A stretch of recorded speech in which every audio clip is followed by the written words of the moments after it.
let me start with a question for you. What is history? I mean, is it a straight-up record of what happened, or is it just someone's version of what happened? A story. That one simple question, well, it became the life's work of this incredible historian who just wasn't satisfied with the easy answer. And that quote right there, that was the core belief of R.C. Majumdar. I mean, think about it. No twisting the facts to fit a nice story, no airbrushing the past to make us feel better today. For him, a historian had one job and one job only: tell the truth. Even if it was messy, even if it was unpopular, actually, especially then. So let's talk about the man behind that powerful idea, Ramesh Chandra Majumdar. This guy was a total trailblazer. He completely changed the game for how an entire nation's history was told. He was a scholar who valued one thing above all else: intellectual honesty. Okay, so who exactly was this man? Well, his story doesn't start in some fancy library surrounded by dusty old books. Nope. It starts in a small village, with a young boy who didn't have much except for this incredible, unending curiosity. So here's a quick look at his life. He was born way back in 1888, and his family really struggled financially. But his drive? It was something else. He got into the University of Calcutta and absolutely crushed it. But here's the key. He wasn't just memorizing dates and names. He was asking why. He was questioning everything. And that critical mind of his, well, it took him all the way to becoming a top professor and even vice-chancellor at the University of Dhaka. His legacy of just being honest with the facts, that lasted his entire life, right up until he passed away in 1980. Right, so that foundation of critical thinking, that's what led to his biggest, most revolutionary idea. You gotta understand, back then, most of Indian history was written either by British colonial historians or was totally colored by political agendas. Majumdar saw this and thought, no way, this has gotta change. He decided it was time to bring some serious, scientific discipline to how we study the past. And the change he brought about, it was huge. I mean, look at this. The old way, it was often super biased, built on what other people said, a lot of it from colonial perspectives. Majumdar's method was a complete 180. It was all about being objective, using hard evidence, and, this is key, focusing on Indian sources. He wasn't just telling a new story. He was creating a whole new machine for finding out what was true. So how did he actually do it? What was the method? Well, it boils down to these 3 super powerful steps. Step 1, go to the original source. Don't rely on someone else's summary. Look at the inscriptions, the coins, the actual manuscripts. Step 2, cross-check everything.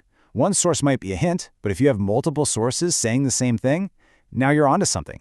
And step 3, and this is probably the hardest one, avoid all bias. And that didn't just mean ignoring colonial prejudice. It also meant resisting that temptation to write a feel-good nationalistic story. Truth first, feeling second. Okay, so when you have a method that's this strict, you're bound to shake things up. His work was absolutely groundbreaking, but yeah, it also got him into some hot water. Let's take a look at how he actually applied this method in his biggest works. His absolute masterpiece was this giant multi-volume series. I mean, this thing was a beast of a project. It covered thousands of years and presented India's history not just as a list of kings and battles, but as this single, flowing cultural journey. It tied together politics, society, religion, you name it. To this day, it's still one of the most complete histories of India you can find. But sticking to his method also meant he had to challenge some very popular ideas. Let's talk about the Indian Rebellion of 1857. For a long, long time, the popular story, the one everyone knew, was that this was the first war of independence. A united, nationwide fight for freedom. Majumdar, though, being Majumdar, couldn't just accept that story. He had to ask the hard question. He dug into the evidence from all across the country and started wondering, was it really a single, unified national movement? Or was there something else going on? And because he was so committed to the evidence, he came to a really controversial conclusion. He found that no, it wasn't one single war of independence.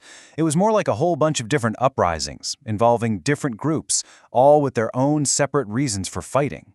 In fact, huge parts of the country didn't participate at all. Now, that was not a popular thing to say, but it was where the evidence pointed. And that kind of courage, it wasn't just something he had in his books. It was who he was. There's this one incredible story that really shows you the kind of person he was, and just how much integrity he had when the pressure was on. All right, picture this. India has just gained its independence. The new government comes to him and says, "We want you to write the official history of the freedom movement." I mean, what a huge honor, right? A massive, prestigious project. But there was a catch. They kind of hinted that, maybe some parts of the story could be tweaked, polished a little. Basically, they wanted him to bend the truth to fit the official narrative. Majumdar's response was just perfect. He knew exactly what they were asking. He knew that changing even one detail would turn real history into simple propaganda. His reply was direct: "If I change this, it will no longer be history. It will be a story someone wants to hear." And that was it. He made his decision right then and there. No big speech, no yelling. He just quietly closed the file, stood up, and walked away from the whole thing. Just like that. His principles weren't for sale, period. He'd rather write the real history his way or not write it at all. So you might be thinking, okay, interesting story, but why does a historian from the last century matter to me today? Well, because his ideas about critical thinking and telling the truth, they've never been more important than they are right now. I mean, just think about our world for a second. We are drowning in information, right? There's political spin everywhere, stories designed to make us angry or afraid, so-called fake news, and algorithms that just feed us more of what we already believe. In an environment like this, Majumdar's approach, it's not just for history class. It's basically a survival kit for your brain. So if there's one thing to take away from his entire life, it's this simple, timeless lesson. 3 parts. Question everything you're told. Verify it. Check the sources before you believe it. And maybe the most important part, have the guts to think for yourself. You see, R.C. Majumdar wasn't just a guy who wrote about the past. He was teaching us a whole new way to think about it. He showed us that real understanding isn't easy. It takes honesty and it takes courage. So I'll leave you with this question. In a world that is absolutely overflowing with stories, how are you going to find the history?